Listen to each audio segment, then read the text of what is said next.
Megastar Chiranjeevi stamina ఏమాత్రం తగ్గలేదు. వెండితెరకు దూరమై 10 ఏళ్లైనప్పటికీ ఆయన క్రేజ్ అలాగే ఉంది. చిరు రీసెంట్ మూవీ ఖైదీ నంబర్ 150 చిత్రానికి సంబంధించిన ఒక పాట విడుదల చేశారు. అమ్మడు లెట్స్ కుమ్ముడు అంటూ యూట్యూబ్ లో దుమ్ము దులిపేసింది. ఈ సాంగ్ టీజర్ యూట్యూబ్ లో ఏకంగా రికార్డులు సృష్టిస్తోంది. దీంతో ఖైదీ పైన అంచనాలు పీక్స్ కి చేరిపోయాయి. అందుకు తగ్గట్టుగా ప్రీ రిలీజ్ బిజినెస్ లో అదిరిపోయే రేంజ్ లో జరిగిపోయినట్టు సమాచారం. ఖైదీ నంబర్ ప్రీ రిలీజ్ బిజినెస్ దాదాపు 100 కోట్లు దాటినట్టు తెలుస్తుంది. ఇంకా పూర్తిగా బిజినెస్ కాకుండానే 2-3 ఏరియాల హక్కులు చిత్ర బృందం దగ్గరే ఉన్నాయట.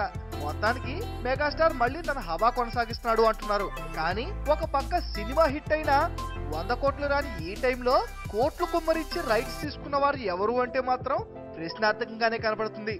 ఇప్పుడున్న పరిస్థితిలో స్టార్లకు కూడా కలెక్షన్లు చేసే స్టామినా లేదు. దానికి కారణం డిమానిటైజేషన్. మరి చిరు బిజినెస్ మాత్రం 100 కోట్లు దాటిపోయింది అంటున్నారు. ఇది కేవలం హైప్ కోసం చేస్తున్నారా లేకపోతే నిజంగానే 100 కోట్లు దాటిందా అన్నది ఇంకా పూర్తిగా తెలియదు.